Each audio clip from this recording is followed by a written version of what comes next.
dari luar negara asing yang mencaplok negara Indonesia ini tepuk tangan, hatinya senang sekali kalau Indonesia ini hancur. Nah, itu budak penjajah itu keturunan lontenya Belanda itu yang kayak gitu tuh, gitu bang. Ya, bahwa bukan yang pejuang-pejuang itu bukan hanya dari Islam, tapi juga dari agama lain juga punya andil dalam perlawanan. Memang betul, memang betul. Pejuang kemerdekaan tidak semuanya Islam, tapi semua penjajah 100% bukan Islam. Memang betul itu bang. Sekarang begini, Belanda datang ke Indonesia 350 tahun. Tidak mungkin dia ngetik sendiri kan? Tidak mungkin dia 501 terus kan? Tidak mungkin. Pasti dia ingin melampiaskan kepada wanita. Wanita mana sementara mereka tidak bawa istri? Ya pribumi. Nah, pribumi ini nanti yang dihamili di luar nikah, kira-kira anaknya jadi agama apa? Kira-kira anaknya tuh? Kira-kira anaknya yang dihamili Belanda ini anaknya agamanya apa? Ya, saya nggak tahu. Oh, mantap kali lah kalau Anda tidak tahu. Ya, saya kira begitu. Bang Handi mungkin bisa masuk. Ini sudah melewati ambang batas. Kalau saya bahas ini nanti banyak yang sakit hati karena saya tahu sejarah. Silakan. Ya, ini ada Pak Pendeta. Pak Pendeta mau bahas apa lagi Pak Pendeta nih? Wah, ini kan Assalamualaikum saudaraku. Iya, waalaikum Pak Pendeta. Ini suara apa nih, petasan ya? Akang tuh Akang lanjut. Mau ceramah apa Bang Sumar sama kita nih? Ini Pak Pendeta, terkait dengan Yesus palsu yang datang setelah Yesus asli terangkat ke langit.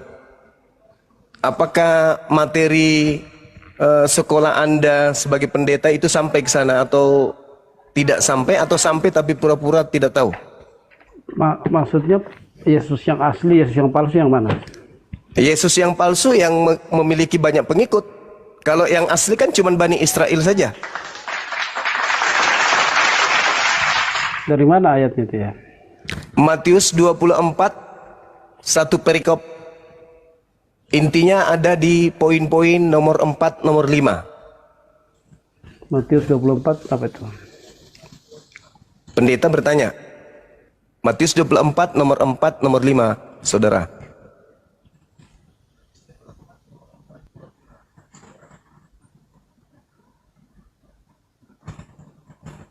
Waspadalah itu ya. Iya. Perintah waspada ini datang kepada muridnya. Waspadalah kepada mereka supaya jangan ada orang yang menyesatkan kamu. Sebab banyak orang akan datang dengan memakai namaku dan berkata akulah Mesias, dan mereka akan menyesatkan banyak orang. Ya benar. Yesus itu berarti hanya ada Mesias palsu kan? Ya, yang asli pasti cuma satu. Yang asli bisa banyak. Ya. Yang palsu bisa banyak. Yang asli pasti satu. Oke. Yang asli hanya untuk Bani Israel kan? Yang asli yang pastinya adalah yang datang menjadi manusia, mati di atas kayu salib, bangkit ke surga. Itu yang asli. Oh, itu bukan asli itu. Anda sebagai Kristen menggabungkan antara yang asli dengan yang palsu. Anda kan Kristen nih. Pendeta ini kan tak ada hubungannya dengan Yahudi. Anda mencoba menggabungkan antara Yesus yang asli dengan Yesus yang palsu. Kenapa? Karena Anda Kristen. Tidak mungkin Anda ingin membedakan itu. Tetapi kalau Anda bedah dengan akal, Yesus yang asli itu hanya untuk Bani Israel saja. Yesus ketika bercakap-cakap rahasia kepada muridnya di Bukit Zaitun, Yesus yang asli menerangkan agar murid-muridnya Bani Israel waspada kepada Kristen. Saya simpulkan aja gitu. Ya. Pengikut Kristus kan? Kristen itu kan pengikut Kristus. Bukankah Kristen itu pengikut Kristus? Coba dengar, waspadalah supaya jangan ada orang yang menyesatkan kamu. Tidak ada kata Kristen di sini. Kamu di situ siapa, Bang? Yang menyesatkan kamu ini adalah kamu di situ siapa? Para pengikut. Pengikut ini Kristen atau Yahudi? Ya sebetulnya kalau apa ya, ini pengikut Kristus. Kalau di Matius ini pasti adalah murid-murid yang belum disebut sebagai Kristen. Sebab Kristen itu kan nanti di Antioquia, di Kisah Rasul setelah itu. Betul. Di Kisah Rasul berapa Pak Pendeta? Jadi ini sudah pasti adalah mereka yang mengikut Kristus dari awal.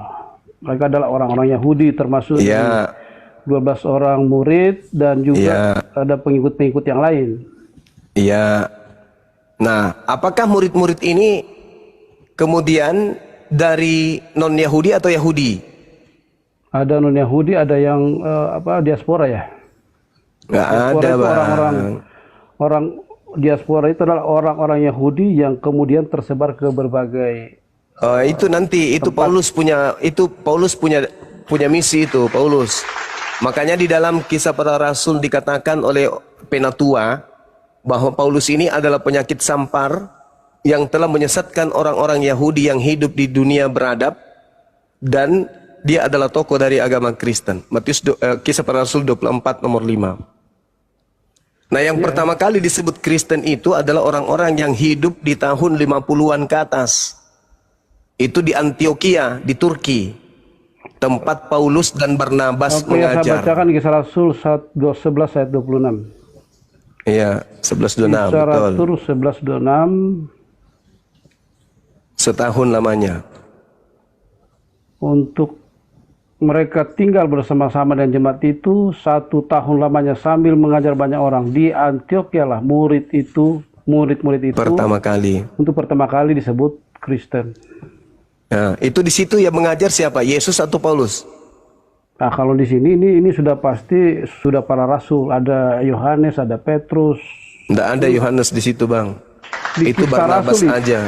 Jadi Kisah Rasul itu berbicara tentang pengajaran rasul-rasul. Coba kalau misalnya di Kisah Rasul pasal 3, siapa yang khotbah di sana? Itu Petrus. Di Antioquia yang dimaksud tadi yang disebut Kristen itu Di pengikutnya Antioquia Paulus. itu adalah Bang. jemaat Barnabas. juga yang dirintis oleh para rasul. Yang kemudian Paulus ke sana juga untuk melayani. Ya, memang cuman Paulus di situ, Bang. Paulus, Lukas, Markus, Barnabas. Itu pun Barnabas udah pisah kongsi dengan Paulus. Jadi yang pertama kali Coba ya disebut di Kisah Rasul silakan. pasal 3 di situ Petrus berkhotbah. Di mana?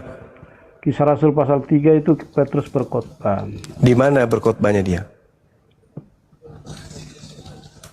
Bentar ya. Menyembuhkan Petrus dan Yohanes ya.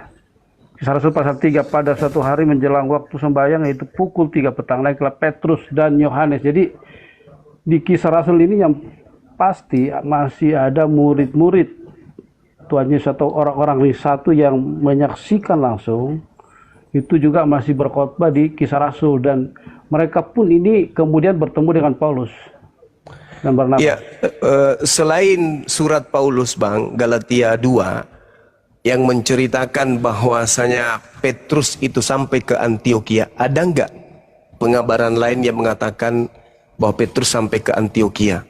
Karena kalaupun Petrus sampai ke Antioquia, menurut Paulus Galatia 2 nomor 8, Petrusnya di Antioquia itu hanya mengajar Injil kepada orang-orang yang bersunat. Nah, selain Galatia ini ada nggak cerita-cerita bahwa Petrus itu ke Antioquia? Kan nggak ada. Kalaupun dipaksakan dia ke Antioquia, Paulus kemudian memblokade bahwasanya Petrus ke Antioquia itu, ke Turki, hanya mengajar orang-orang yang bersunat saja. Ya, Petrus jadi, tidak pernah mengajar non-Yahudi. ya memang benar bahwa Petrus itu memang pelayanannya adalah orang-orang Yahudi. Paulus dikhususkan untuk orang-orang non-Yahudi. Nah, itulah yang disebut Kristen pertama kali. Orang-orang non-Yahudi yang menjadi pengikut Paulus lah yang disebut Kristen pertama kali. Seperti itu, Bang. Jadi ketika dikatakan waspadalah kepada penyesat yang datang dengan memakai nama aku dan berkata akulah Kristus, berarti penyesatnya itu mengaku Kristus. Nah, dengan Kristus ini memakai nama Yesus. Dengan kata lain, penyesat itu bernama Yesus Kristus. Yang datang kepada Paulus kan memang akulah Yesus Kristus. Nah, itulah dia. Oknum yang datang kepada Paulus ini diduga palsu, bukan yang asli. Karena Paulus mengaku dia datang mengajarkan Injil, yang mana Injil yang diterima ini bukan dari manusia, tetapi dari Yesus Kristus.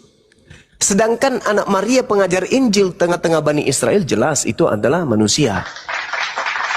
Yesus anak manusia menurut Yesus, menurut akal sehat, menurut ibunya, menurut bapak tirinya, menurut sepupunya. Yesus itu anak manusia. Tapi ada Yesus Kristus yang bukan manusia. Yang mana itu? Yang datang kepada Paulus. Itulah yang dituhankan Kristen hari ini. Oke ya, saya bacakan di Kisah Rasul pasal berapa nih? Pasal 9 ayat 5 di situ ya. Kisah Rasul 9 ayat 5. Ketika ke Damsik. Ya. Iya, Pak. Jadi ini perjalanan dari Damsik, pelayanan Paulus. Ia menangkap mereka, dan meminta surat kuasa daripadanya untuk dibawa kepada majelis-majelis Yahudi di Damsik, supaya jika ia menemukan laki-laki dan perempuan yang mengikuti jalan Tuhan atau Kristen, ia menangkap mereka dan membawa mereka ke Yerusalem. Dalam perjalanan ke Damsik, ketika ia sudah dekat kota itu, tiba-tiba cahaya memancar dari langit mengelilingi dia. Ia rebah ke tanah dan kedengaranlah olehnya suatu suara yang berkata kepadanya, "Saulus, Saulus, mengapa engkau menganiaya aku?" Jawab Saulus, "Siapakah engkau? Siapakah engkau, Tuhan?" Katanya, "Akulah Yesus yang kau aniaya itu. Tapi bangunlah dan pergilah ke dalam kota, di sana akan dikatakan kepadamu apa yang harus kau perbuat." Jadi ini adalah peristiwa ketika bagaimana Paulus itu mendapatkan surat kuasa dari pemimpin-pemimpin Yahudi di Yerusalem untuk membunuh orang-orang yang mengaku sebagai pengikut Kristus. Tapi dalam semangatnya dia membunuh orang-orang Kristen, kemudian Yesus datang kepada Paulus. "Yang kau aniaya itu aku, bukan pengikutku." Seperti itu. Jadi ini tidak mungkin adalah orang lain.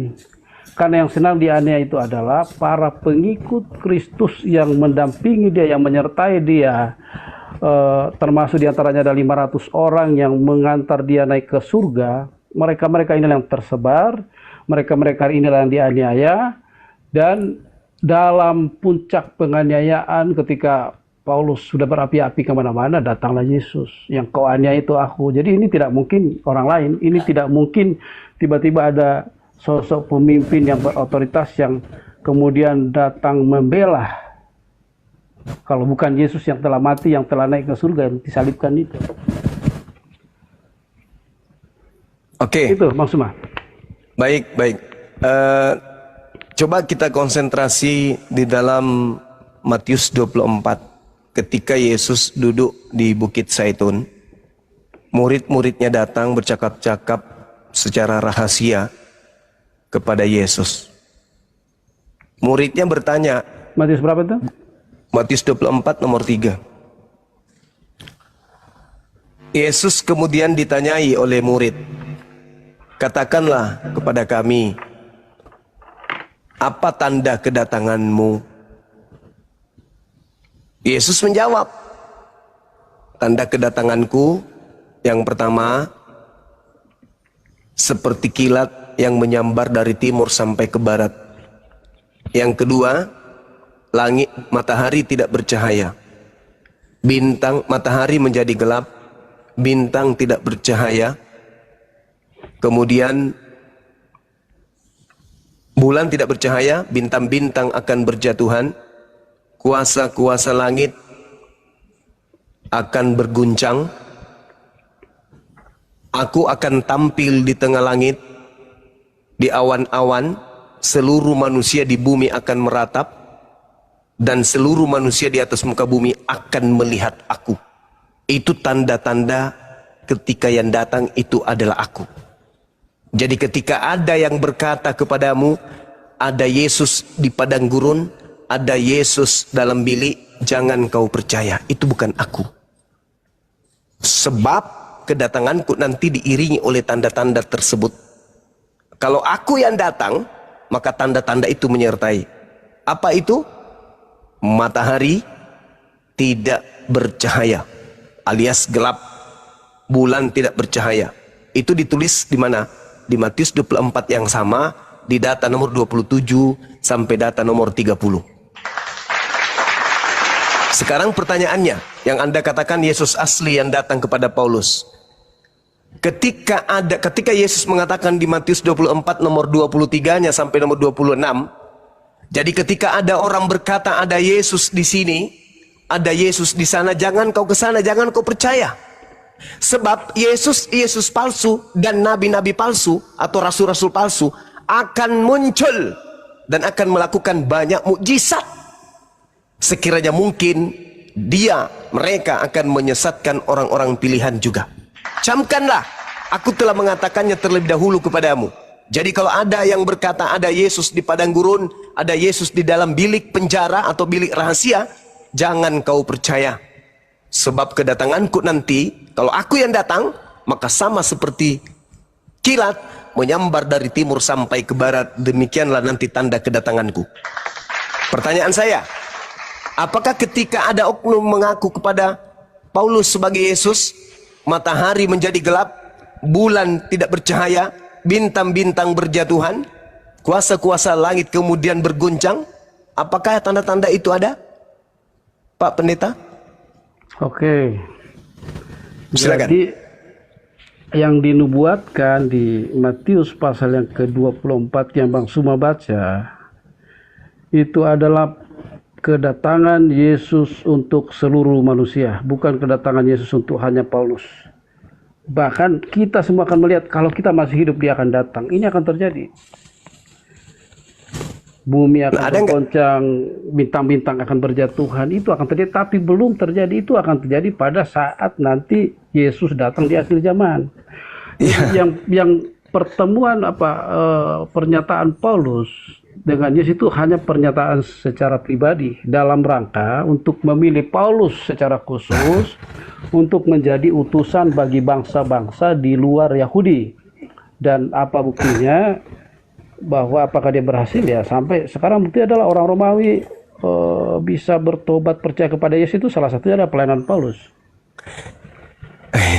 Tapi ya sekali lagi, kehadiran atau perjumpaan Yesus dengan Paulus di Kisah Rasul itu adalah perjumpaan pribadi.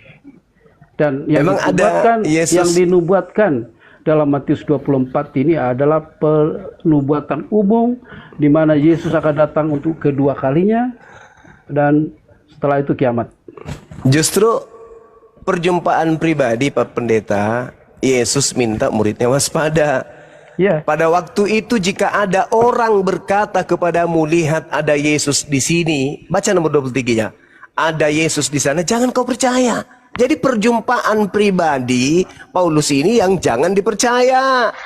Justru itu Yesus mengatakan, kalau tanda-tanda itu tidak mengikuti kedatangan oknum yang mengaku Yesus Kristus, itu bukan aku, waspada, dia adalah penyesat. Sebab kalau aku yang datang, tanda-tanda itu menyertai aku. Tapi kalau tidak ada tanda-tanda itu, hanya rebah ke tanah, melihat cahaya, mendengarkan suara, jangan kau percaya, itu bukan aku, itu Kristus palsu. Dia akan menyesatkan banyak orang. Nah, mana banyak orang yang disesatkan itu? Ya Romawi, Belanda, Anda. Jelas itu, Bang. Andai saja Yesus asli, sabar. Andai saja Yesus asli yang datang kepada Paulus, di abad pertama sudah kiamat dunia ini. Tapi karena yang datang kepada Paulus palsu, maka dunia tidak kiamat. Karena bukan Yesus itu. Itu adalah penyesat yang ngaku Yesus. Gitu abangku. Jadi begini, Bang.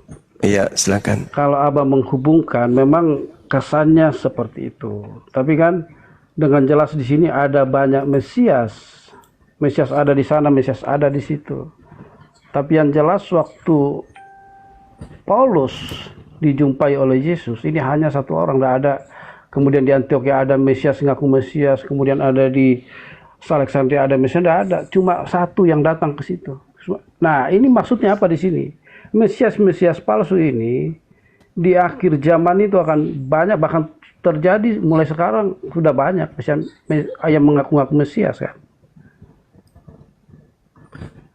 Itu Tidak, bukan hanya dari kalangan siapa, dari kalangan Kristen sendiri ada yang mengaku-ngaku Mesias, dan itu baru awal. Nanti sebelum Yesus datang, itu akan lebih banyak lagi kepalsuan-kepalsuan akan muncul.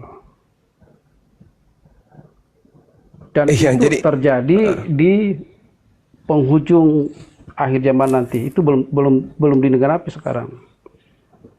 Karena dikatakan di sini bahwa Injil kerajaan ini akan diberitakan di seluruh dunia. Nah, saya terus terang bersyukur Bang Suma memberitakan firman Tuhan seperti ini adalah salah satu penggenapan.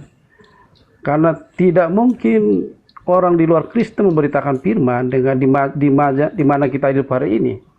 Bang Suma, teman-teman yang lain di YouTube, baca Alkitab sekalipun itu dengan motivasi apapun, bagi saya itu bersyukur. Karena itu adalah penggenapan zaman. Di mana-mana Injil diberitakan, entah itu dari orang yang tidak mengaku Kristus sebagai Tuhan ataukah siapapun, tapi itu adalah penggenapan. Kita sedang menuju ke sana, di mana Yesus akan datang. Sangkakala berbunyi Yesus akan datang dan dia akan berdiri di atas awan. Dan kalau kita masih hidup, kita akan menyaksikan itu. Oke. Jadi ketika dikatakan banyak orang akan datang memakai namaku, ada Yesus di sana, ada Yesus, jangan kau percaya. Itu terbukti. Seluruh pengikut Paulus itu memberitakan nama Yesus dan berkata Yesus yang datang kepada mereka itu adalah Kristus. Ananias, kemudian penulis Matius, penulis Lukas, penulis Yohanes yang ada di Pulau Patmos, banyak Yesus-Yesus yang datang kepada mereka. Akulah Yesus tunas Daud, sang bintang timur, bintang gilang gemilang. Itu semuanya akulah Alfa dan Omega, kepada aku diberi kuasa langit dan bumi. Itulah Yesus-Yesus palsunya. Termasuk murtadin-murtadin ini. Ngaku bertemu Yesus pada saat mereka haji, pada saat mereka umroh, pada saat mereka tahajud. Itu sedang bertemu dengan Kristus-Kristus palsu itu. Jadi andai saja yang datang kepada Paulus itu adalah Yesus asli, maka kiamat di abad pertama. Karena tanda-tanda kedatangan Yesus yang asli dibarengi dengan matahari menjadi gelap, bulan tidak bercahaya, bintang-bintang jatuh. Itu tanda-tanda kalau yang datang itu Yesus. Selain daripada tanda itu, hanya cahaya, rebah ke tanah, berbentuk rambut panjang, pakai jubah, bercahaya. Itu bukan Yesus. Itulah yang harus diwaspadai. Kan Yesus mengatakan, waspadalah kepada penyesat yang datang kepadamu dengan memakai namaku dan berkata, akulah Kristus. Nah, yang datang kepada Paulus mengaku nggak akulah Kristus? Mengaku. Jangan kau percaya. Bani Israel tidak percaya kepada Paulus. Makanya Kristen aja yang percaya. Kenapa? Karena Kristen tidak mengindahkan ucapan Yesus. Kenapa tidak mengindahkan? Karena Yesus berucap hanya untuk Bani Israel muridnya. Bukan berucap kepada Romawi. Romawi, ya paman, waspada kepada orang yang mengaku Yesus ya. Iya, tidak. Murid-murid Yesus, orang Yahudi lah yang diminta oleh Yesus waspada kepada yang datang kepada Paulus. Makanya orang Yahudi tidak percaya kepada Karisteng. Begitu Pak Pendeta. Jadi sekali lagi saya katakan, kalau Pak Pendeta mengatakan nanti kalau kita akan melihat dia datang, semua manusia akan meratap melihat dia di atas awan. Loh, berarti yang datang kepada Paulus itu bukan dia. Karena tanda-tanda itu ternyata belum datang. Yesus hanya datang 2 kali. Selain daripada itu bukan Yesus.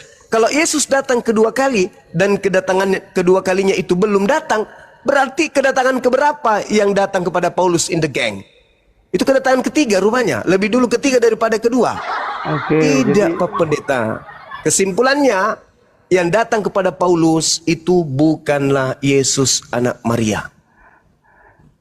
Silakan. Jadi ini ya, jadi jangan dimaknai kedatangan perjumpaan Paulus dengan Yesus itu adalah pribadi Yesus yang ada di surga sekarang.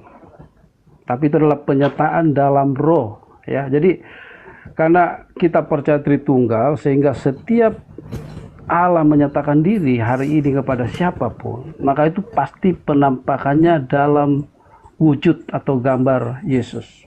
Termasuk kepada Yohanes. Itu tapi gambar Yesus dalam spirit atau dalam kuasa Roh Kudus. Jadi itu pasti selalu akan interaksinya dengan manusia ini pasti selalu begitu. Jadi kepada siapapun Yesus akan memilih untuk dijadikan atau dipanggil khusus, dipilih secara khusus, seperti Paulus misalnya. Maka itu akan penyataannya seperti itu. Misalnya Bang Suma bilang bahwa ya banyak kesaksian para murtadin sekarang yang dijumpai oleh sosok-sosok. Itu adalah penyataan dalam rohnya. Jadi ibaratnya begini Bang Suma gambarannya. Bang Suma di sana ada lampu, ya kan? Anda diterangi oleh lampu. Ya kan? Tapi terang itu sendiri yang menerangi Bang Suma bukan lampunya. Lampunya itu ada jauh dari Bang Suma. Ya sama seperti hari ini. Itu bukan bukan wujud Yesus yang yang disalib, tapi itu adalah penyataan dalam roh. Itu adalah spiritnya. Karena kalau Yesus sudah melangkahkan kakinya di dunia ini, ya tadi Bang Suma baca itu, ada matahari akan gelap gulita, kemudian bulan akan berjatuhan, bintang-bintang, kuasa-kuasa gelap langit akan goncang. Itu akan terjadi pasti. Kalau Yesus sendiri yang langsung melangkahkan kakinya ke dunia ini. Kalau bukan Yesus, yang menjumpai Paulus? Siapakah yang menjumpai para murtadin? Itu adalah ibaratnya cahaya itu, terangnya itu yang datang ke mereka. Bukan lampunya sendiri, bukan lampunya. Ya. Pak Pendeta, Itu gini kuasanya yang datang kepada mereka. Menurut Yesus sebelum dia terangkat ke langit, yang datang setelah dia kepada murid-muridnya itu siapa, Bang? Nah, kalau itu adalah pribadi orang-orang yang kemudian mengaku percaya Yesus, kemudian dia, ya misalnya begini ya, kami sekarang itu menghadapi yang namanya aliran sesat dari Korea, itu namanya aliran Shusenji, pemimpinnya itu mengaku adalah Mesias hari ini. Dan kemarin saya menghadapi mereka di pertemuan ini dan kita usir mereka. Itu salah satu contoh. Dan di belahan bumi yang lain pun ada orang-orang yang seperti itu sekarang mengaku adalah Mesias. Oke. Nah, orang-orang seperti itu. Jadi bukan Yesus yang itu adalah manusia seperti kita yang mengaku-ngaku sebagai Mesias. Oke, gini Pak Pendeta. Yesus berpesan kepada muridnya adalah lebih baik jikalau aku pergi. Sebab jikalau aku tidak pergi, maka penolong lain itu tidak akan datang. Pertanyaan saya, menurut Yesus, penolong yang datang setelah Yesus terangkat itu siapa?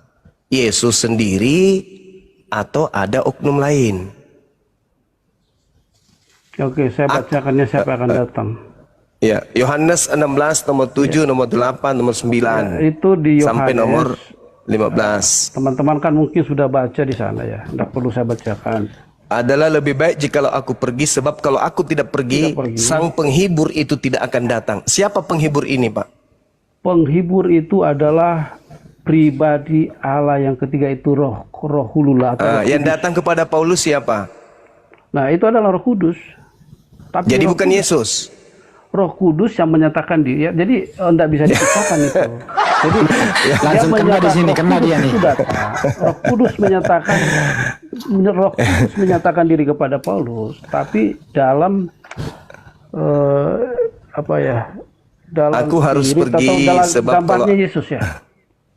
Aku harus pergi sebab kalau aku tidak pergi, Roh Kudus itu, Roh kebenaran itu tidak datang. Berarti oknum lain, Pak. Yesus harus pergi supaya oknum lain itu datang. Nah, yang datang kepada Paulus siapa? Oknum lain atau Yesus sendiri? Pasti Yesus. Ya, katanya oknum lain, kata Yesus.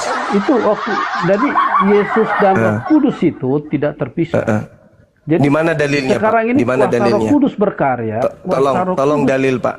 Kalau tolong dalil Yesus dan Roh Kudus itu tidak terpisah, itu di mana dalilnya? Oke. Sebentar ya, saya buka. Iya. Silakan.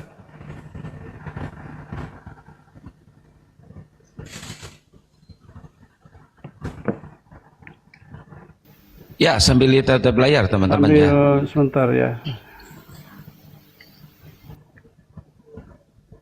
Di Yohanes pasal yang ke 13. Jadi aku akan mengutus dia kepadamu, kan jelas di sana disebutkan dalam bahasa ini kan Parakletos, penghibur, Iya. atau Roh Kudus. Iya, Kenapa itu datang memakai setelah Yesus pergi. Iya, kenapa memakai Parakletos atau penghibur? Itu karena murid-murid dalam keadaan mereka bersedih kan, mau ditinggal.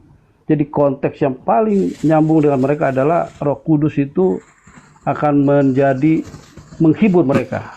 Iya. Itu Yesus atau oknum lain? Ya, itulah yang kita percayai. Allah itu esa dalam 3 karya penyataan.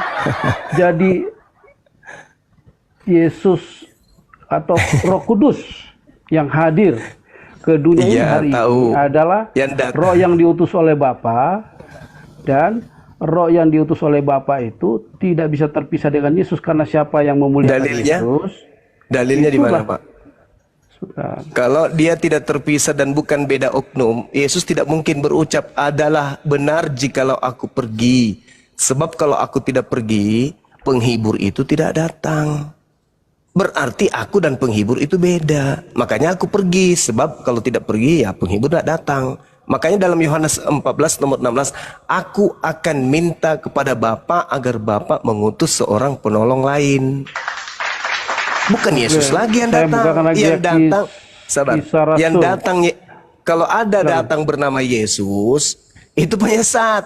Karena yang datang setelah Yesus bukan Yesus. Yang datang setelah Yesus itu adalah penolong lain, bukan Yesus. Kalau Yesusnya yang datang, kiamat dunia. Tapi selama masih roh kebenaran yang datang atau penghibur yang datang, berarti masih ada masa perbaikan atas dunia ini. Tetapi kalau langsung Yesus yang datang, kiamat sudah dunia ini. Jadi yang datang mengaku Yesus kepada Paulus itu bukan Yesus, Pak. Andai saja Paulus mengatakan, aku tidak menerima Injil dari manusia, tetapi yang memberikan Injil kepadaku adalah Roh Kudus. Nah, itu baru pantas kita katakan itu bukan penyesat. Tapi masih perlu diuji. Tapi karena dia mengaku Yesus Kristus, maka dia kena kepada Matius 24 nomor 23 sampai nomor 26. Apabila ada orang berkata kepadamu, ada Yesus di sini, ada Yesus di sana, jangan kau percaya, itu bukan aku. Sebab kalau aku yang datang, kiamat dunia. Maka yang datang setelah aku itu adalah seorang penolong lain, bukan aku. Kalau aku yang datang, kiamat. Tapi ingat, setelahku ada 2 yang datang. Yang pertama adalah penghibur, yang kedua adalah penyesat. Penyesat ini mengaku mengatasnamakan diriku dan mengaku juga Kristus. Hati-hati kepada dia. Tapi kalau yang satunya itu adalah penolong lain, penghibur, Parakletos. Nah, yang datang kepada Paulus Parakletos enggak? Bukan, tapi makhluk mengaku Yesus Kristus. Nah, kena kepada nubuatan Yesus. Makanya orang Yahudi tidak percaya kepada Paulus. Makanya orang Yahudi tidak Kristen, Pak. Yang Kristen itu hanya korbannya Paulus yang ada di Antioquia dan Romawi, sampai ke Belanda, sampai ke Anda. Gitu. Al-Quran kami juga mengatakan itu, Pak. Dalam Al-Quran surah As-Sukruf ayat 61, bahwa kedatangan Nabi Isa adalah tanda kiamat. Begitu juga ucapan Yesus, kedatanganku adalah matahari menjadi gelap, bulan tak bercahaya, bintang-bintang berjatuhan, kuasa-kuasa langit berguncang, dan manusia semua di atas muka bumi ini akan meratap. Kenapa meratap? Bagaimana tidak meratap, Pak? Matahari gelap, bulan tak bercahaya, bintang-bintang berjatuhan, ya berataplah. Tiba-tiba saja muncul Yesus di tengah-tengah langit. Nah, itulah bukti bahwa yang datang Yesus yang asli. Tapi kalau cuma dia sendiri yang rebah mendengarkan suara, itulah yang harus diwaspadai. Penyesat. Dan setelah itu apa? Paulus melakukan banyak mujizat kan, sampai dia dianggap dewa Hermes oleh orang-orang pagan. Karena dia melakukan banyak mujizat. Nah, Yesus mengatakan dia akan melakukan banyak mujizat sekiranya mungkin menyesatkan orang pilihan juga. Paulus yang menggenapi itu. Karena setelah dia datang, kiamat dunia. Tapi kalau Yesus palsu yang datang, tidak kiamat, tetapi apa? Menyesatkan banyak orang. Pergilah ke seluruh dunia, jadikanlah seluruh bangsa menjadi muridku. Itu bukan anak Maria, Pak. Itu beda. Itu Yesus lain yang harus diwaspadai oleh murid-murid Yesus. Makanya ketika Paulus, Anda baca kitabnya di dalam sejarahnya di dalam Kisah Para Rasul 21 nomor 15 sampai nomor 26, setelah Paulus itu mengajarkan agama Kristen kembali ke Yerusalem, Paulus ini yang dibimbing oleh Roh bernama Yesus Kristus itu bertobat dari ajaran tersebut. Dalami lagi Kisah Para Rasul 21 nomor 15 sampai nomor 26. Paulus bertobat dari mengajarkan agama Kristen. Jelas itu. Silakan Oke, Pak Pendeta. Saya akan silakan. bacakan siapakah yang akan datang. Silakan. Kita mulai dari Lukas 24 dulu ya. Iya. Ayat 49. Dan aku akan mengirim kepadamu apa yang dijanjikan Bapakku, tetapi kamu harus tinggal di dalam kota ini, sampai kamu diperlengkapi dengan kekuasaan dari tempat yang tinggi. Selanjutnya di Kisah Rasul pasal 1 ayat yang ke-8, siapakah yang dimaksudkan? Kisah Rasul 1 ayat yang ke-8, tetapi kamu akan menerima kuasa kalau Roh Kudus turun ke atas kamu. Kemudian di Kisah Rasul pasal yang ke-2. Lanjutkan nomor 11-nya Pak. Di Kisah Rasul 1 nomor 11 lanjutkan. Oke, nomor 11. Iya. Nah ini dia. Ayat 40, pada suatu hari ketika ia makan bersama-sama dengan mereka, ia melarang mereka meninggalkan dosa dan menyuruh mereka. Ya, sebentar ya, 14. Kisah Rasul 1 nomor 11. Yesus yang kalian lihat, kata malaikat. Malaikat berkata, Yesus yang kalian terangkat ke langit akan datang kedua kalinya sama seperti kalian melihat dia terangkat yang kedua, ke langit. ketika tiba hari Pentakosta itu ya. Kisah Rasul pasal ketika tiba hari Pentakosta, semua orang percaya berkumpul di satu tempat. Tiba-tiba turunlah dari langit suatu bunyi seperti tiupan angin keras yang memenuhi seluruh rumah di mana mereka duduk. Dan tampaklah kepada mereka lidah-lidah seperti nyala api yang bertebaran hingga pada mereka masing-masing. Maka penuhlah mereka dengan Roh Kudus. Jadi itulah pribadi yang datang setelah Yesus naik ke surga. Itulah pribadi itu. Ya, itu Lalu itu mereka mulai ngaku berkata Yesus dalam kan? bahasa lain seperti Itu yang nggak ngaku diberitakan Yesus kan? oleh Roh itu kepada mereka untuk jadi Penyesatnya yang ngaku Yesus Kristus penyesat. Kalau yang datang di Pentakosta itu kan tidak ngaku Yesus Pak, yang datang Roh Kudus kan. Nah sementara Yesus mewanti-wanti kalau ada yang ngaku Yesus Kristus.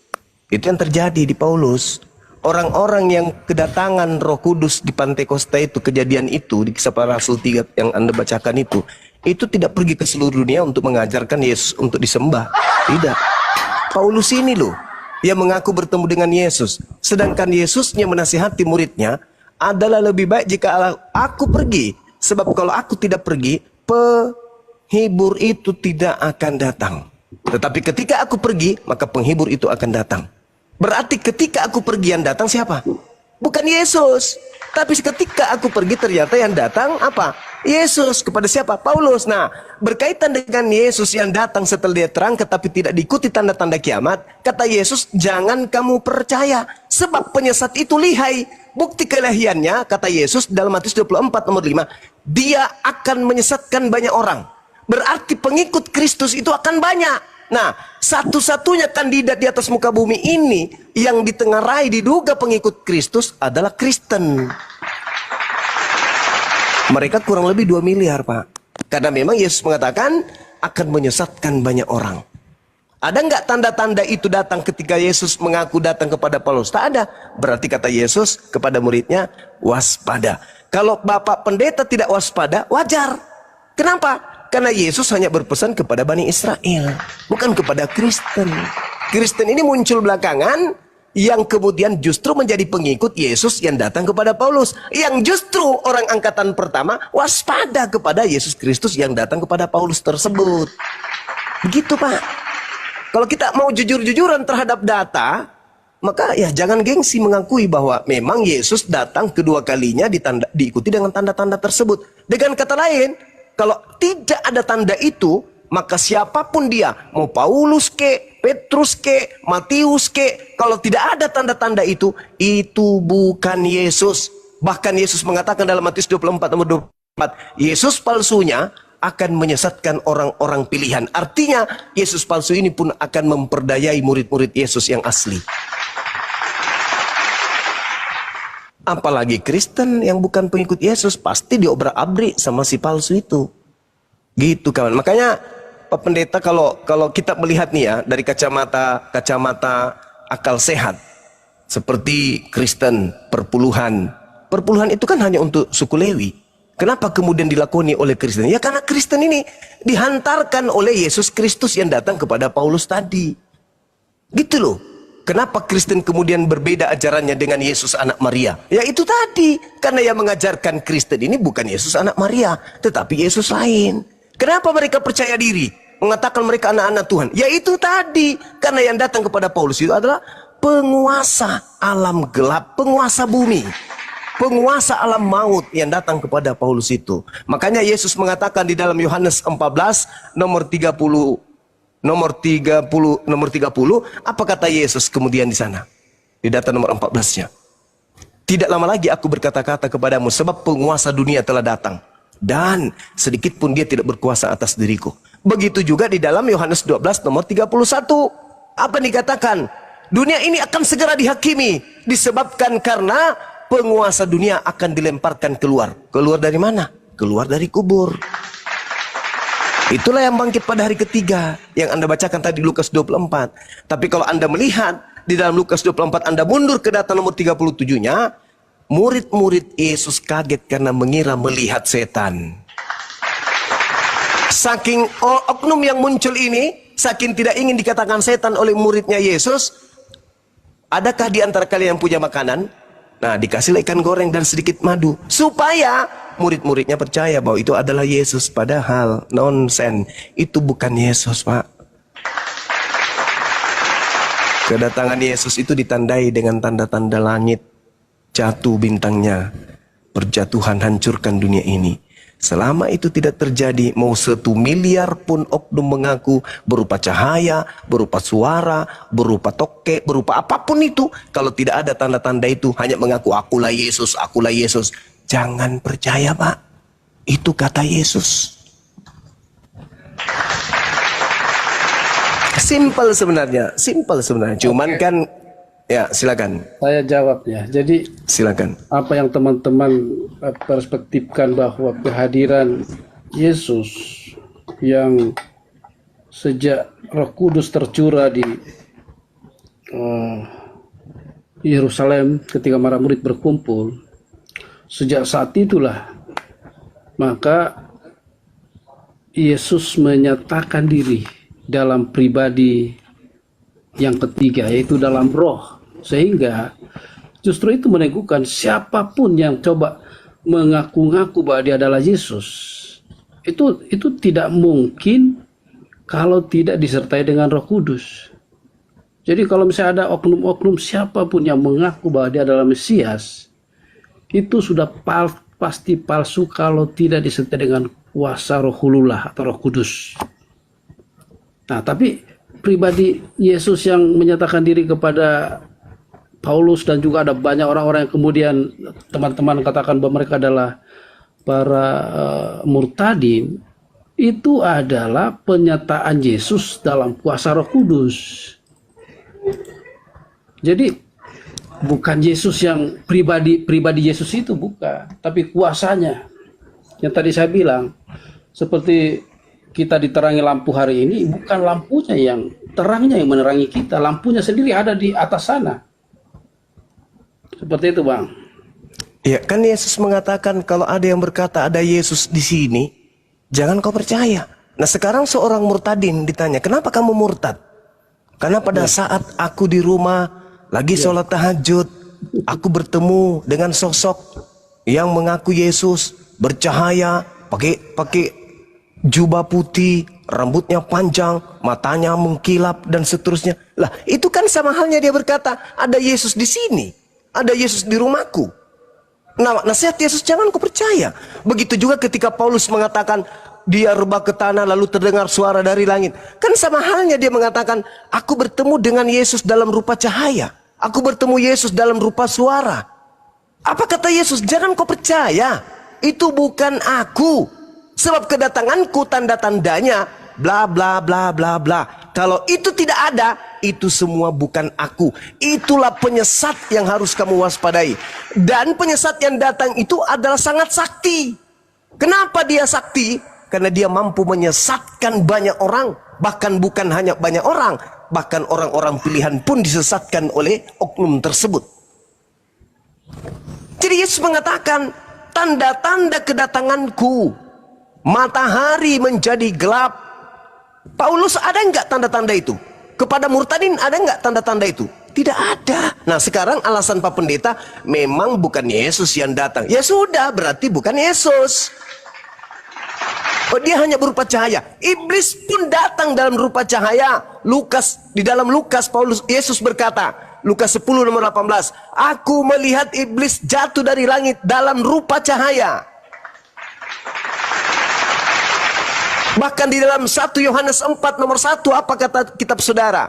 Waspadalah, ujilah setiap roh yang datang kepadamu, sebab nabi-nabi palsu akan datang menyesatkan. Berarti roh ini juga bisa disebut nabi. Kenapa? Karena mereka menerima pengajaran dari roh yang lain yang bukan dari Tuhan. Makanya orang Kristen itu diajarin apa, Pak? Menyembah roh kan? Bukankah roh itu makhluk halus, Pak? Iya kan? Sadar nggak di situ, Pak Pendeta? Saya jawab ya. Silakan.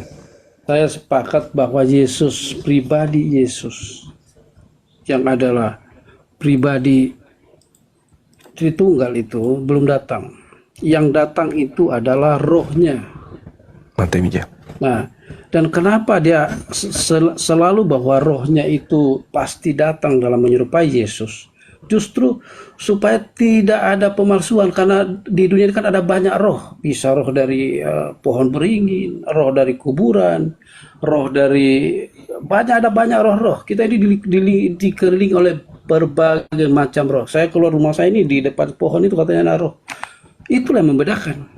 Kalau roh-roh yang penyesat, roh-roh yang palsu itu pasti tidak datang dalam wujud Yesus. Tapi kalau roh yang benar, roh yang memuliakan Yesus, pasti dia akan menjumpai seseorang siapapun.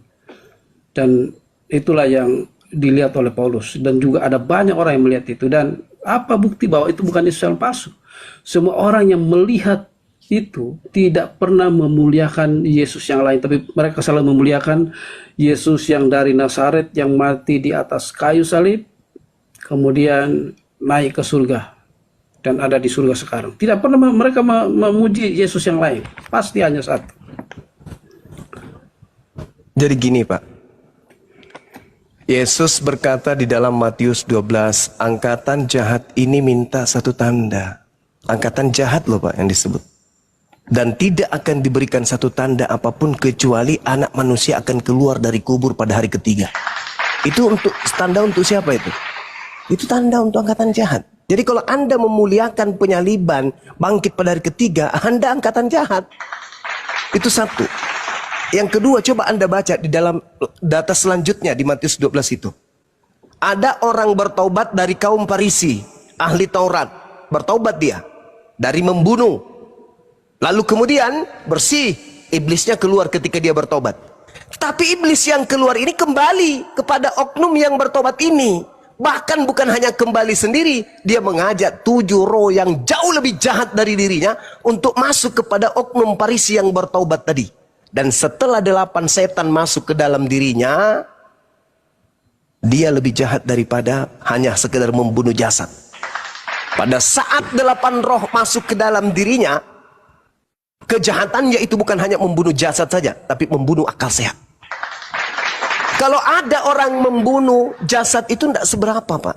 Tapi kalau dia mampu membunuh akal manusia sampai orang itu gila permanen, dan apa yang dia gilakan itu bukan cuma 2 orang tapi miliaran orang, itu adalah penjahat yang sangat-sangat kejam. Itu fakta. dalil di Bible yang mengatakan itu. Makanya kami umat Islam diperintah oleh Rasulullah, jangan kau terima Bible itu dan jangan pula kau tolak. Kenapa demikian? Karena di dalamnya ada pelajaran. Ini pelajarannya untuk umat Islam.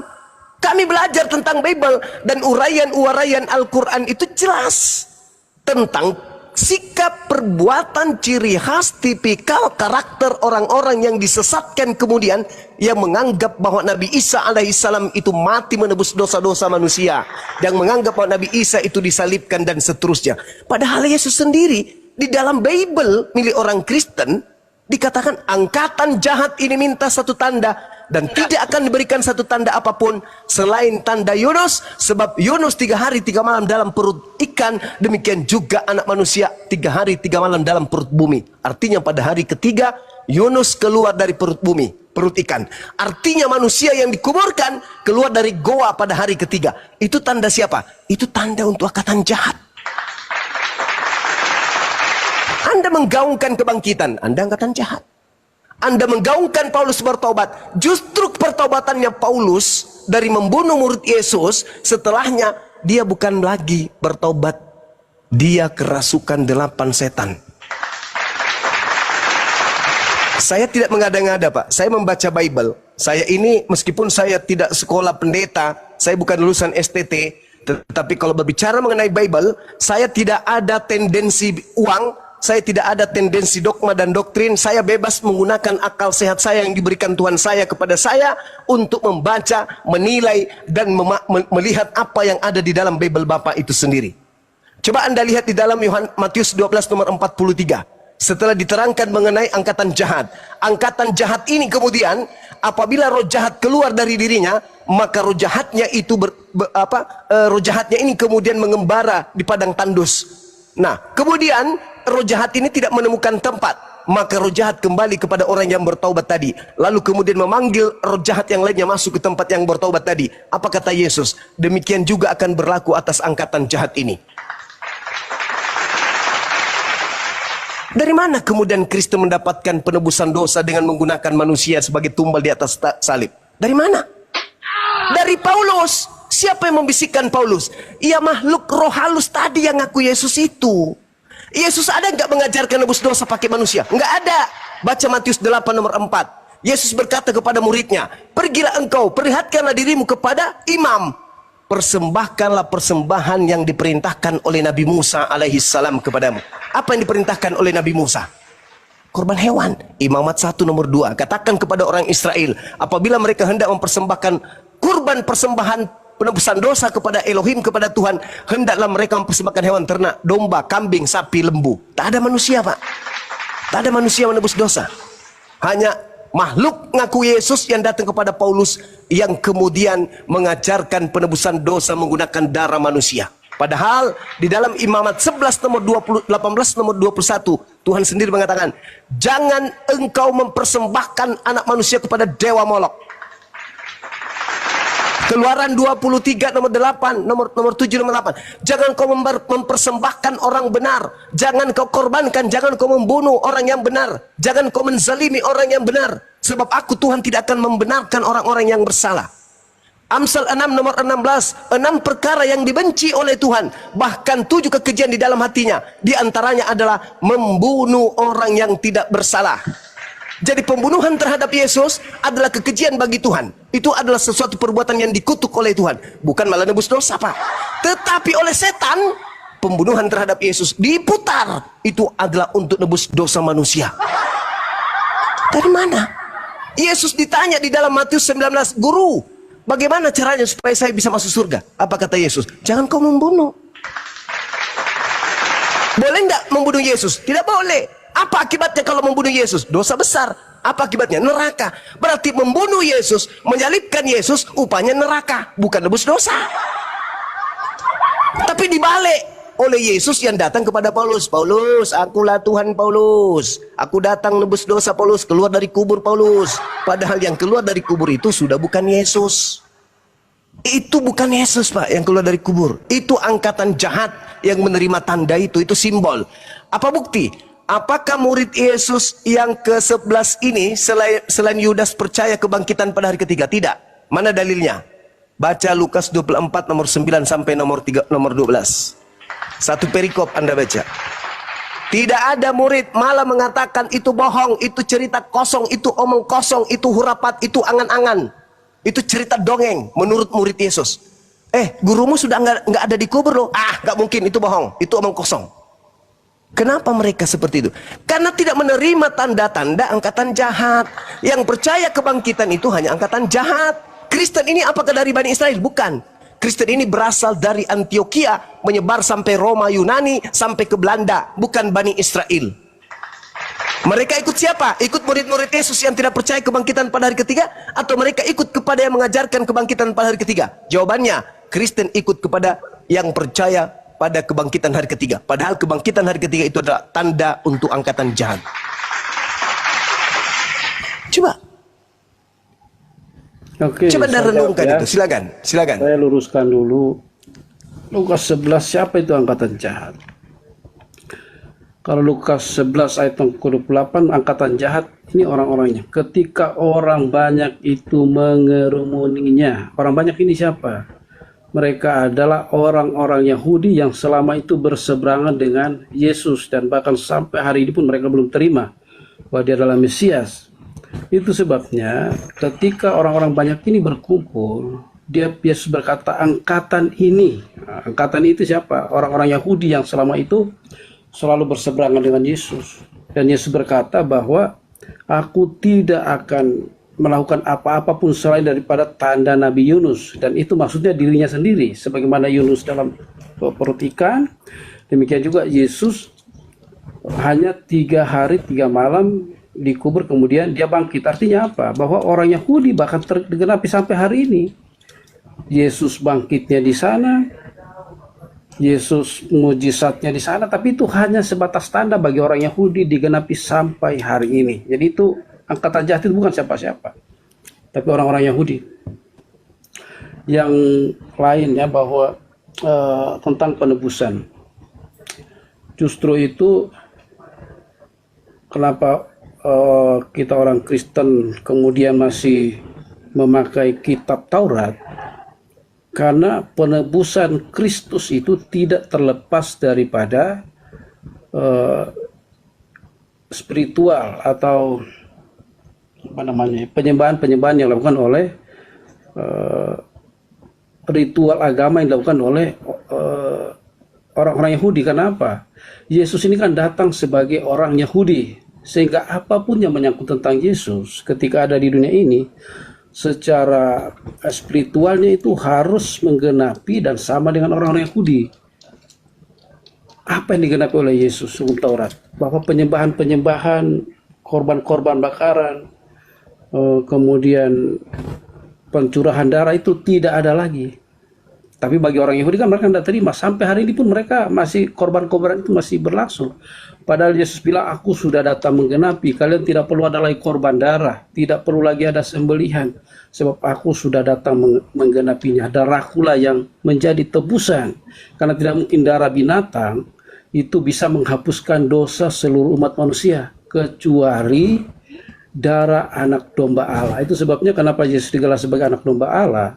Bahkan kelahirannya pun sampai dia harus lahir di tempat domba, kemudian di Migdal Eder. Di Migdal Eder itulah tempat di mana orang-orang Yahudi dari dulu memelihara domba-domba untuk dipersembahkan di Bait Allah. Dan Yesus menggenapi sebagai anak domba Allah.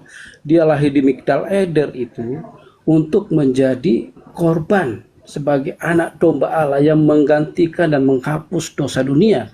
Jadi kalau misalnya tadi Bang Suma menarasikan bahwa kenapa harus darah manusia, bahkan ini bukan darah manusia biasa, tapi darah anak domba Allah, darah Kristus, darah anak Allah sendiri yang kita percaya sebagai dia adalah anak Allah, datangnya dari Allah.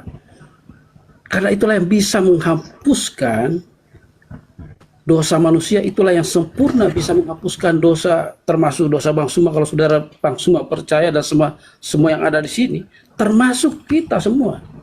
Dan tidak mungkin darah binatang, tapi darah ilahi sendiri dalam Kristus Yesus yang dikorbankan sehingga itu memenuhi syarat. Syarat itulah yang darah itulah yang memenuhi syarat untuk menghapuskan dosa dunia. Nah, dari mana pengorbanan itu? Pengorbanan itu tidak serta-merta terjadi tanpa ada dasarnya. Itu dasarnya mulai dari taman Eden.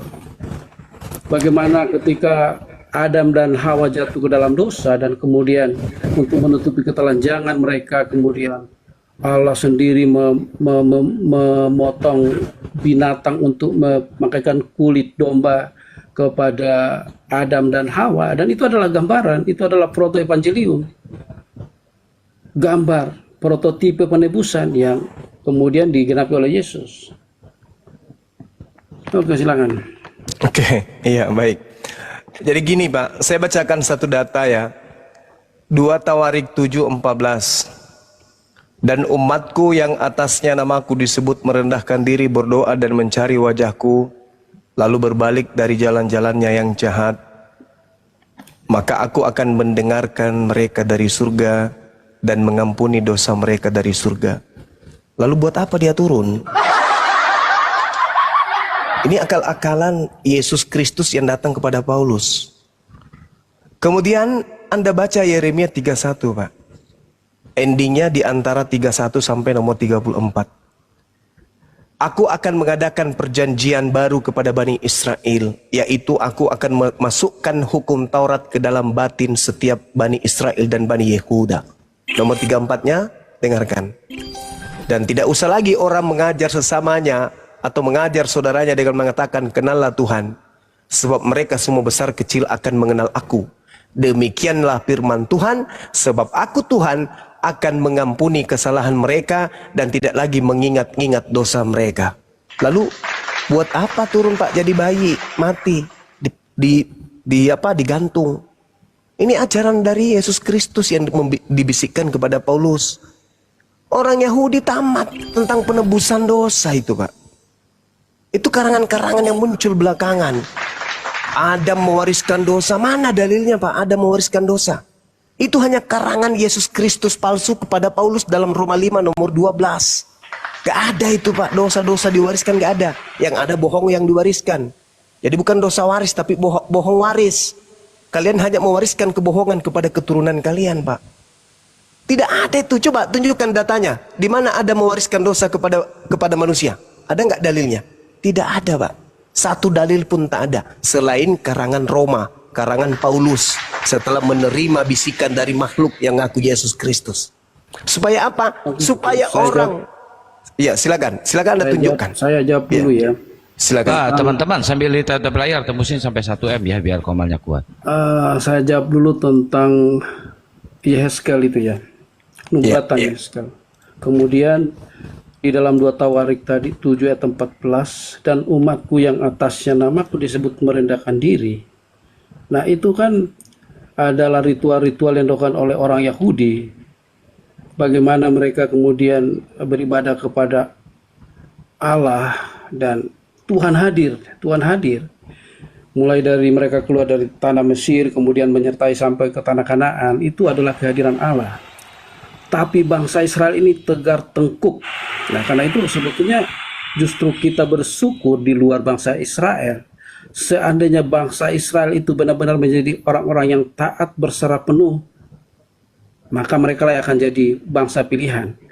Mereka akan menjajah kita secara spiritual. Tapi karena bangsa Israel itu gagal, tidak memenuhi syarat, tegar tengkuk, sekalipun mereka sudah disertai dengan tiang awan, tiang api, mujizat terjadi, laut terbelah, kemudian bagaimana Allah membela mereka ketika keluar dari Mesir dengan tanda-tanda ajaib, mujizat-mujizat yang luar biasa, itu pun tidak membuat mereka untuk mempercayai Allah, berserah penuh kepada Allah. Mereka tetap menolak, mereka tetap tegar tengkuk, mereka bersungut-sungut. Nah, sehingga bangsa pilihan itu tidak jadi bagi bangsa Israel. Nah, karena itu ada perjanjian baru di Yehezkel pasal yang ke-37 itu. Aku akan mengadakan perjanjian baru dengan umatku, rohku akan tinggal di dalam mereka, ya kan? Sehingga mereka tidak lagi diajar oleh orang lain, tapi di dalam roh mereka itu akan tertulis loh atau firman Allah. Dan itu digenapi oleh Kristus setelah dia disalibkan kemudian naik ke surga, dia mengirim Roh Kudusnya, dan orang-orang yang dipenuhi dengan Roh Kudus itu sekarang, dan dari sejak Kisah Rasul sampai hari ini, itulah yang digenapi. Bukan lagi orang Israel yang bagaimanapun juga dengan Tauratnya itu, tapi orang-orang yang menerima Roh itu. Yang kedua, yang tadi adalah yang tadi saya ceritakan itu ya, di Kisah Rasul digenapi. Habis ini mungkin lanjut TikTokan aja, Guru Nda. Yang selanjutnya Bang Suma tentang dosa waris. Ya, ini pendapat kami ya. Apa bukti bahwa dosa itu diwariskan? Itu ya. Ketika manusia jatuh dalam dosa, saya tidak tahu apakah sama dengan konsep kitab teman-teman di Al-Quran, tapi di Bible dengan jelas bahwa setelah manusia jatuh ke dalam dosa, maka yang terjadi pertama adalah ada kutukan terhadap si ular. Kemudian untuk manusia adalah terjadi permusuhan antara keturunan perempuan dengan setan atau iblis. Itu sebabnya kenapa Yesus itu harus lahir dari seorang perempuan, itu digenapi dengan nubuat itu. Dan apa bukti bahwa dosa warisan itu ada? Perempuan akan melahirkan dengan susah payah, dan sampai hari ini kan tidak ada yang sambil jalan-jalan ke mall melahirkan sambil tersenyum, tidak ada yang karena itu kutukan dari sana. Yang ketiga adalah kenapa kita harus bersusah-susah sampai hari ini, malam-malam begini kita masih ngobrol seperti ini, kan harusnya tidak perlu begini. Kita besok berangkat pagi-pagi, subuh pulang paling bawa penghasilan berapa, itu kenapa? Kutukan dari sana yang menjalar. Bukankah sebelum manusia dalam dosa sehingga dijelaskan, Adam tinggal mau pilih apa, mau ngambil apa. Bahkan ketika di Taman Eden Tuhan menyiapkan semua, Allah menyiapkan semua, tapi setelah jatuh dalam dosa, Adam bersusah payah untuk mencari rezeki, dan itu pun ditularkan kepada kita sampai hari ini. Dan yang terakhir adalah tentang dosa kematian. Bukan kematian secara fisik saja, karena memang kita sedang menuju kepada kematian secara fisik, tapi itu kematian secara spiritual. Kalau dulu Adam bisa bercakap-cakap dengan Allah, bisa serdagura, setelah mereka jatuh dalam dosa, citra diri Allah dalam manusia itu hilang. Kita dikuasai oleh dosa, dikuasai oleh nafsu. Paman Pendeta, ganti aja biar nggak kepanjangan ya, Paman. Oke, itu buktinya bahwa dosa warisan itu ada. Iya, jadi yang saudara sampaikan ini itu pengaruh dari Yesus Kristus yang datang kepada saudara melalui Paulus. Saudara tidak bisa membuktikan adanya data di dalam kitabnya agama Yahudi yang kalian ambil bahwa Adam mewariskan dosa kepada anak cucunya. Itu hanya sangkaan kalian saja. Cocokologi biar orang percaya agar menyembah makhluk roh yang ngaku Yesus tersebut. Jadi gini, kalau Yesus itu datang kemudian mati untuk nebus dosa kutuk yang diwariskan oleh Adam, maka Anda harus menjilat ucapan Anda sendiri. Setelah Yesus mati menebus kutuk di atas tiang salib, maka orang-orang lagi ke mall melahirkan pun bisa. Karena kutuknya sudah nggak ada lagi kesakitan. Orang-orang sekarang tinggal bilang mau makan durennya duluan datang. Baru ketika mereka mau makan jambu monyet, baru bilang jambu monyetnya sudah ada duluan. Tapi faktanya, Yesus mati konyol berarti. Karena tak memberikan efek apa-apa. Wanita melahirkan masih bersakit-sakitan. Orang cari nafkah masih bersusah-susahan. Jadi itu cuma akal-akalan gereja saja. Katanya nebus dosa, nebus kutuk. Artinya kalau sudah ditebus utang itu lunas. Lunas gak? Wanita sekarang masih sudah gak susah lagi melahirkan gak? Sampai detik ini Pak Bom sudah hamil 30 tahun tidak melahirkan. Bukti bahwa itu hanya bullshit. Orang masih susah cari. Saipudin Ibrahim kabur ke luar negeri. Edis kalau tidak nipu-nipu di TikTok tidak akan bisa makan dari Gap. Masih susah orang cari makan. Padahal Yesusmu sudah mati di atas tiang salib dengan cara terkutuk. Mana buktinya? Dikutuk paman. Makanya Yesus turun untuk melepaskan kutuk itu. Mama Orang Kristen melahirkan pada berlarian ke bidan, ke rumah sakit. Mana buktinya kutuk itu lepas? Nggak ada, bullshit, hanya penipuan ajanya itu. Nah sekarang kalau Anda menyangkal pernyataan saya, tolong buktikan di mana dosa waris itu diteruskan kepada anak-anaknya. Kalau Anda mengatakan buktinya kita susah, loh, buktinya kita mati, loh, monyet juga susah, monyet juga mati, padahal tidak ada monyet makan buah ilmu pengetahuan baik dan jahat, mati juganya mereka, susah juganya mereka. Artinya ini cuma akal-akalan demi untuk menjual Yesus Kristus agar dituhankan. Inilah cara penyesat. Kan Yesus yang asli mengatakan, waspadalah supaya jangan kau disesatkan, sebab akan datang penyesat mengaku Yesus, memakai namaku dan berkata Kristus. Ya namanya penyesat, alatnya lengkap, otak yang dirusak. Makanya muncul dari seorang pendeta mengajarkan sesuatu yang tidak ada dasarnya. Saudara mengatakan bla bla bla bla bla, padahal 2 Tawarik itu sudah sangat jelas. Aku mendengarkan doa dari surga dan aku mengampuni dosa dari surga. Ngapain turun jadi bayi? Tidak ada itu Pak Pendeta. Mohon maaf nih, saya sudah ngantuk jadi saya ajak Bapak untuk bercanda. Tidak ada itu Pak. Yang Anda usung itu hanya misi dari Yesus Kristus yang datang kepada Paulus agar dipercayai. Maaf. Ya, jualan Anda itu bagi kami enggak laku, itu tidak masuk akal dan tidak didukung oleh dalil. Silakan. 2 Tawarik 14 itu kan tidak terjadi. Umatku yang atasnya namaku disebut merendahkan diri. Karena apa? Buktinya apa? Tidak terjadi. Bahkan bait suci orang Israel pun berapa kali dirobohkan. Artinya bahwa kalau itu digenapi, bait suci mereka tidak dirobohkan dan mereka berdoa dengan sungguh-sungguh kepada Allah. Ya, sekali lagi kita jadi hambanya orang Israel, tapi syukur itu tidak digenapi. Yang kedua adalah mengenai dosa waris. Ya, saya katakan bahwa dosa waris buktinya terjadi seperti itu hari ini. Tidak berarti bahwa ketika Yesus menanggung kutuk itu sudah sempurna, ditebus belum. Nanti kalau Yesus datang memerintah sebagai raja, itu baru digenapi secara sempurna. Tidak ada lagi kesusahan di sana. Tidak ada lagi kematian di sana, tapi kehidupan kekal di situ digenapi secara sempurna. Tapi hari ini pun, kalau orang benar-benar percaya, bisa mengalami. Waktu kalau benar-benar percaya dan yakin, bisa mengalami janji itu.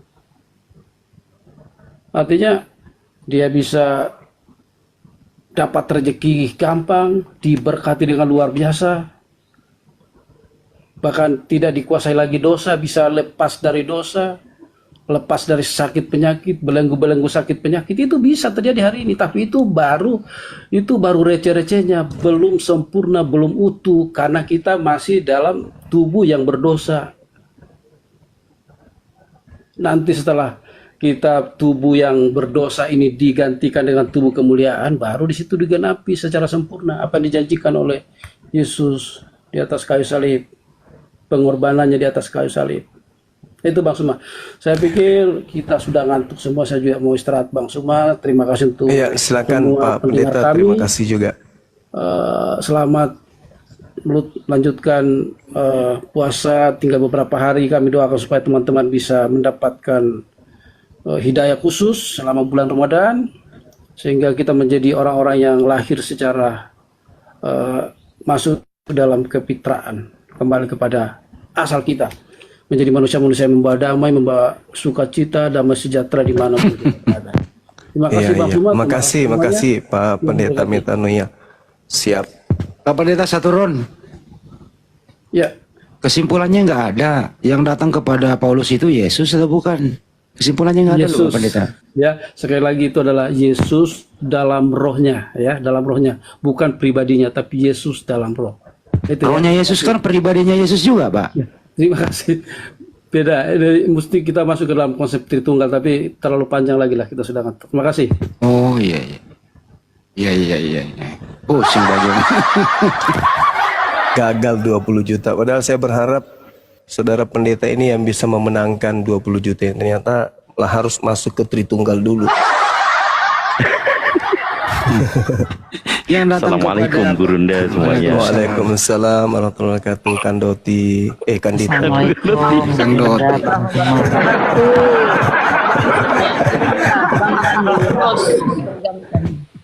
Yang datang Bunda Mila, Assalamualaikum. Entar dulu, Lanjut. yang datang kepada Paulus adalah Yesus, tapi pribadi rohnya ke Tritunggal. Ini jawaban apa ini, Banyuma? Ya itu nggak jadi 20 juta. Udah zong kita dibuat ngantuk malahan.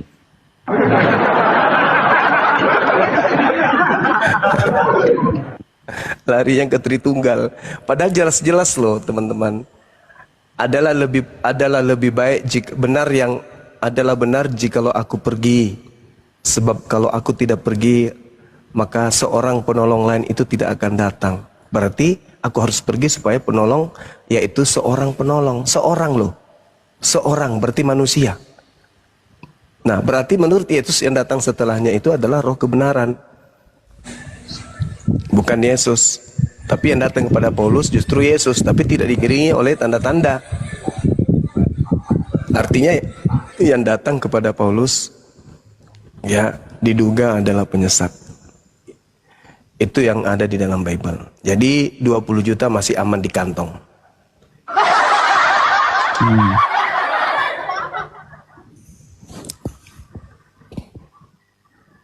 Silakan teman-teman. Kalau sebenarnya dari awal udah, waduh siapa lagi nih? Sebenarnya dari awal kan udah jelas bahwa di Antioquia itu siapa? Paulus. Oke, izin kita promosi dulu akun Bunda Mila ya. Teman-teman yang di atas, izin Gurunda.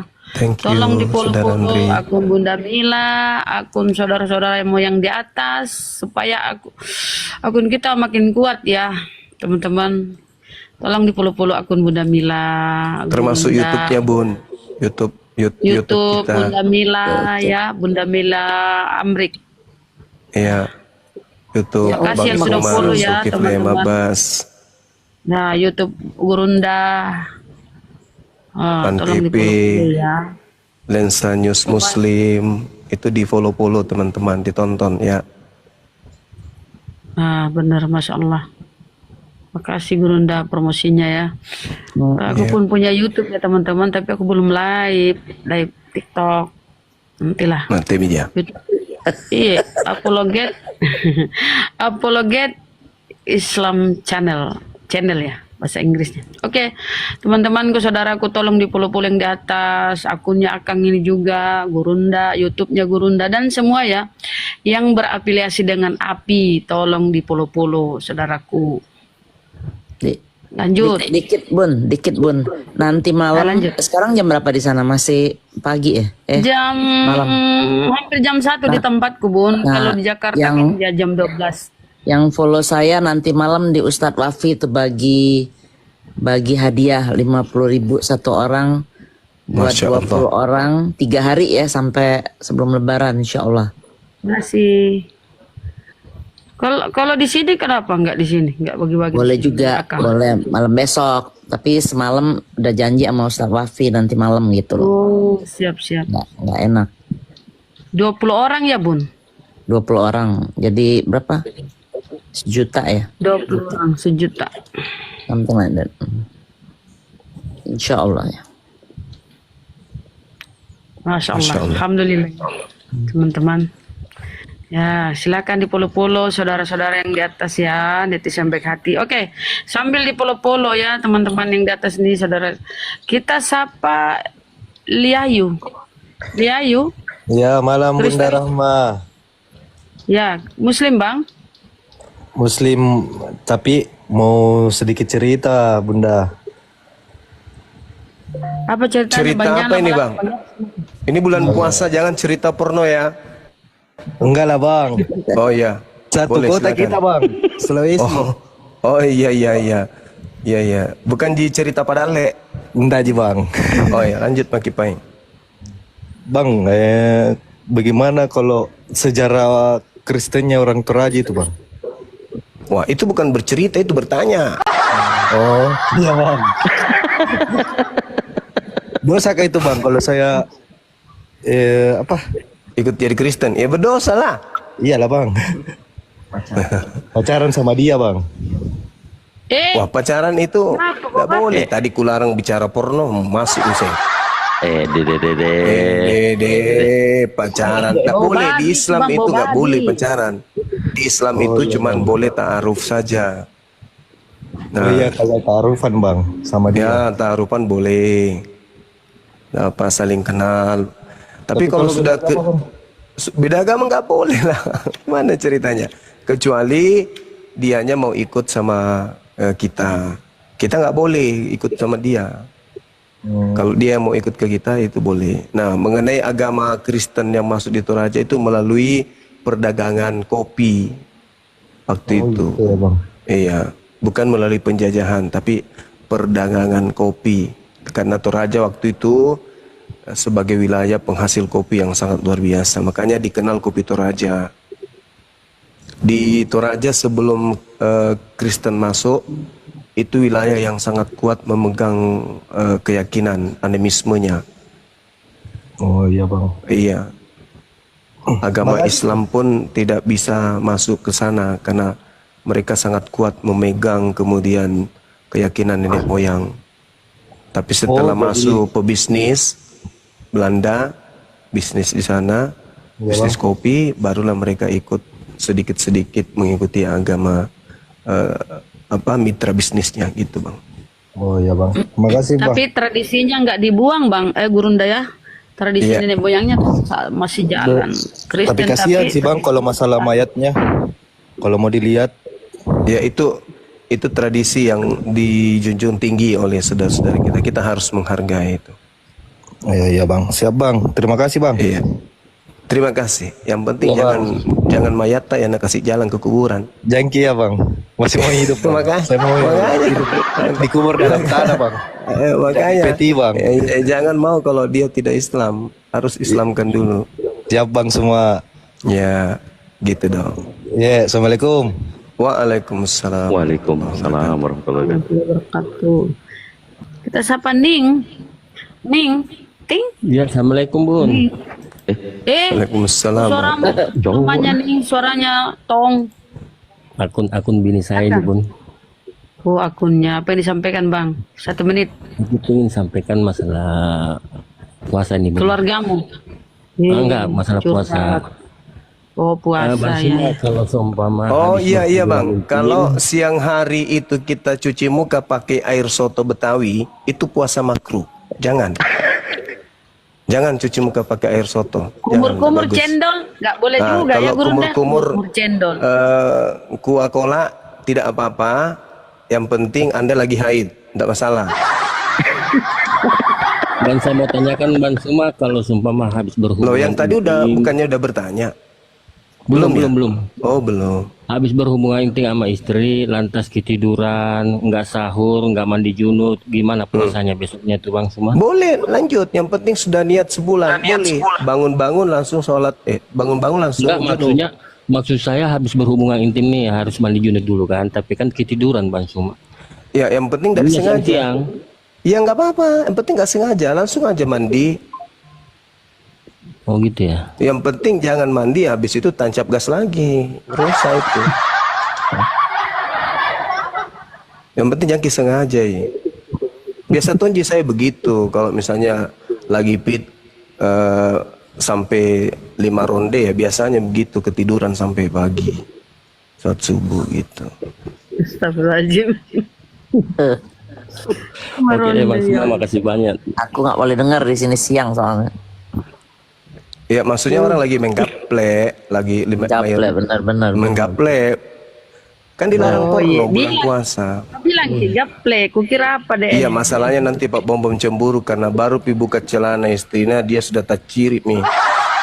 Juga 5 kali. Sudah ya dulu ya. Jawa makanan tuh bang. Ya Kang Dito ya. Ronde kalau di Pulau Jawa makanan, jadi bisa juga ya. Iya ronde. Iya. Di ronde itu sedikit bang. Betul. Ya, Pak Kita aja, Bom Bang. istrinya baru mendesak, ayah, loyo media langsung meleleh. Dihalangi sama perutnya tahu. Kalau Pak Bu perut akan besar dulu. Baru bilang ayah suami istrinya di jendela. Ayah. Nah, langsung dia meleleh. Udah mah terima kasih. Wabillahi taufiq wal hidayah katanya. Terus nasib saya gimana Gurunda ini nggak bisa.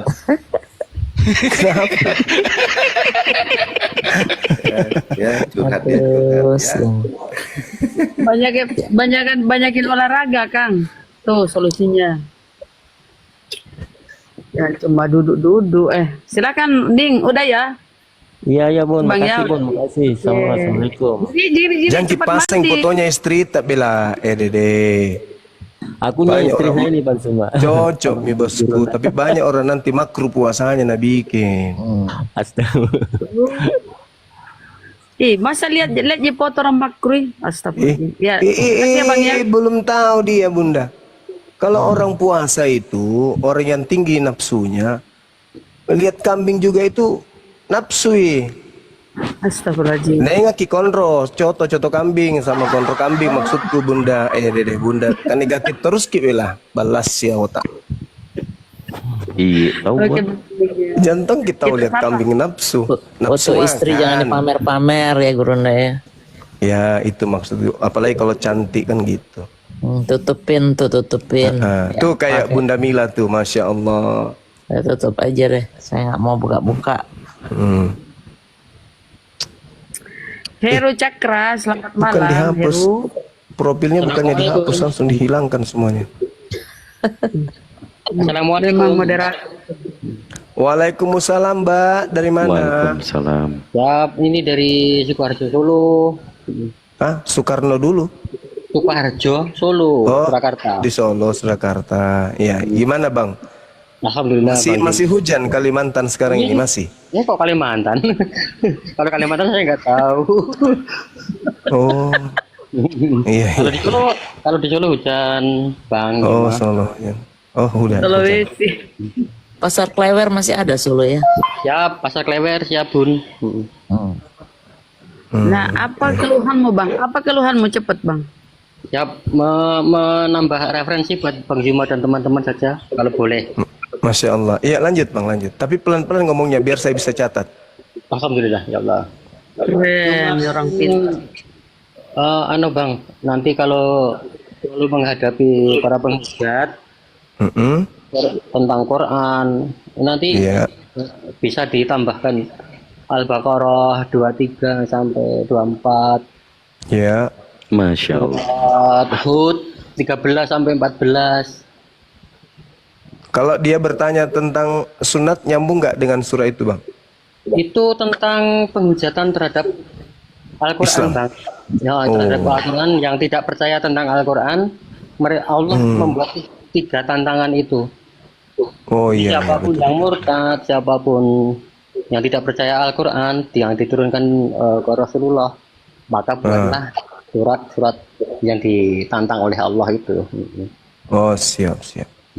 Itu 3 tantangan paling abadi itu, kekal sampai Mengajari guru dan guru, ya Allah. Iya cocok tahu cocok. Sekedar referensi aja, apapun. Iya betul. Ulas ya, terima kasih, begitu loh Bang.